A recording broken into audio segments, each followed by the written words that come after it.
اعوذ باللہ من الشیطان الرجیم بسم اللہ الرحمن الرحیم۔ سابق سینیٹر جناب عباس آفریدی صاحب ایک المناک حادثے میں وفات پا گئے۔ خیبر پختونخوا میں دہشت گردی کا حملے میں ایک لیفٹیننٹ سمیت سیکیورٹی فورسز کے 4 جوان اللہ تعالیٰ کو پیارے ہو گئے۔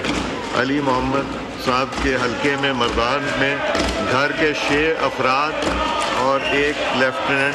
تو پیر عمران شاہ صاحب دعا کرائیے۔ بسم اللہ الرحمن الرحیم۔ الحمدللہ رب العالمین الرحمن الرحیم مالک یوم الدین ایاک نعبد و ایاک نستعین اہدنا الصراط المستقیم صراط الذین انعمت علیہم غیر المغضوب علیہم ولا الضالین آمین۔ بسم اللہ الرحمن الرحیم۔ قل هو اللہ احد اللہ الصمد لم یلد ولم یولد ولم یکن لہ کفوا احد۔ یا رب العالمین، آقا جی صلی اللہ علیہ وآلہ وسلم کے وسیلے سے اس کلام کا ثواب مرحومین کی روح کے اصالِ ثواب کے لیے پیش کرتے ہیں، قبول و منظور فرمانا۔ یا رب العالمین، تمام مرحومین کو جنت الفردوس میں جگہ عطا فرمانا۔ مرحومین کے لواحقین پسماندگان کو صبر جمیل عطا فرمانا۔ یا رب العالمین، ہم زندہ رہیں تو اسلام پر، موت آئے تو ایمان پر۔ وصلی اللہ تعالیٰ علی خیر خلقہ۔ Panel of Chairperson. In pursuance of Sub-Rule 1 of Rule 13 of the Rules of Conduct of Business in the National Assembly 2007, the following members in order of precedence are nominated to form a panel of chairpersons for this session of the National Assembly. Mr. Ali Zahid Saab, Abdul Qadir Patel Saab, محمد شہباز بابر صاحب، شیلا رضا صاحبہ، امین الحق صاحب، ارباب شیر علی صاحب۔ In the absence of Speaker and Deputy Speaker, National Assembly, the member having precedence among those present at the sitting shall take the chair. Senator Muhammad Aurangzeb, Minister of Finance and Revenue, to present the federal budget for the year 25-26.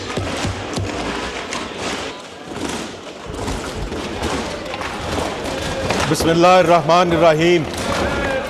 جناب speaker, اس معزز ایوان کے سامنے مالی سال 25-26 کا budget پیش کرنا میرے لیے بہت بڑے اعزاز کی بات ہے۔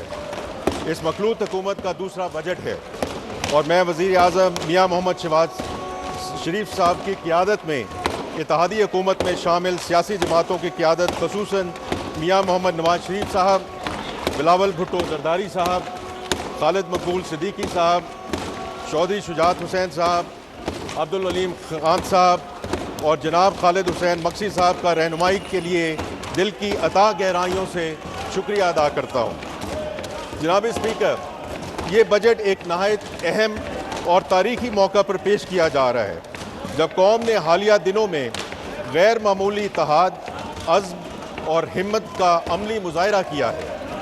بھارتی جارحیت کے مقابل ہماری سیاسی قیادت، افواج پاکستان اور پاکستان کے غیور عوام نے جس جوان مردی، دانش مندی اور یکجہتی کا ثبوت دیا، وہ تاریخ کے سنہری اوراق میں ہمیشہ یاد رکھا جائے گا۔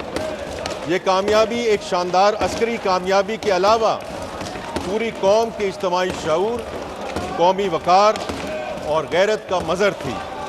میں یہاں پر پاکستان کی عسکری اور سیاسی قیادت کو مبارکباد پیش کرتا ہوں۔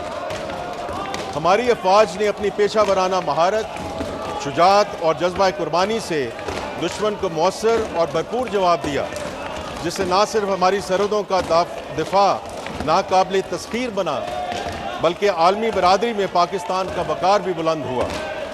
اس اور بھرپور جواب دیا، جس سے نہ صرف ہماری سرحدوں کا دفاع ناقابل تسخیر بنا، بلکہ عالمی برادری میں پاکستان کا وقار بھی بلند ہوا۔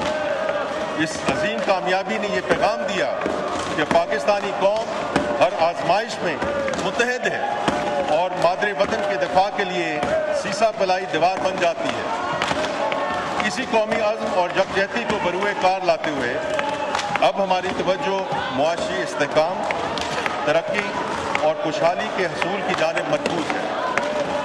ہم نے جس جذبے سے قومی سلامتی کو مضبوط بنیادوں پر استوار کیا ہے، اسی خلوص اور حوصلے کے ساتھ ہمیں اپنی معیشت کو مستحکم اور عوام کی فلاح کو یقینی بنانا ہے۔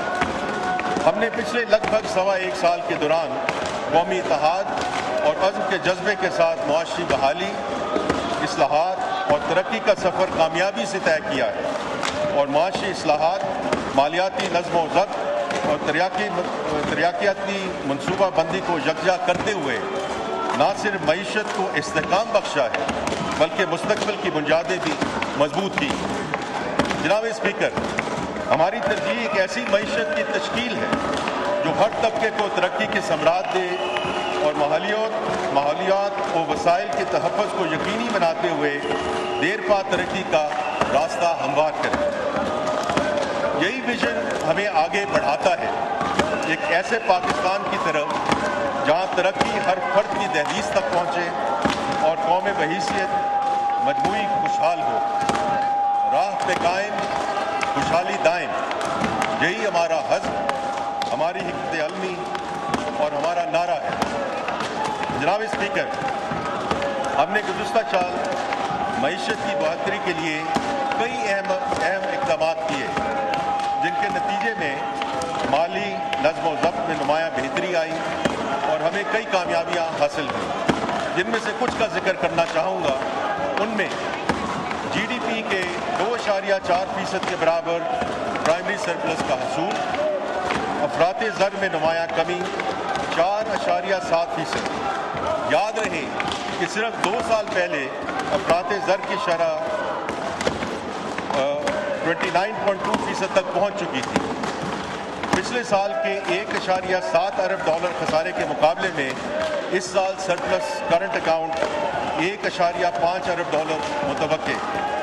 روپے کی قدر میں استحکام، ترسیلات زر موجودہ مالی سال کے پہلے 10 ماہ میں 31% اضافے کے ساتھ 31.2 ارب ڈالر تک پہنچ گئی۔ ہم پر امید ہیں کہ موجودہ مالی سال کے اختتام تک ترسیلات زر کا حجم 37 سے 38 ارب ڈالر تک پہنچ جائے گا انشاءاللہ۔ اسٹیٹ بینک کے زر مبادلے کے ذخائر میں 2 ارب ڈالر کا اضافہ ہو چکا ہے۔ موجودہ سال کے اختتام تک یہ ذخائر 14 ارب ڈالر تک پہنچ جائیں گے۔ جناب اسپیکر، اقتصادی بہتری کے لیے حکومت کو سخت فیصلے کرنے پڑے۔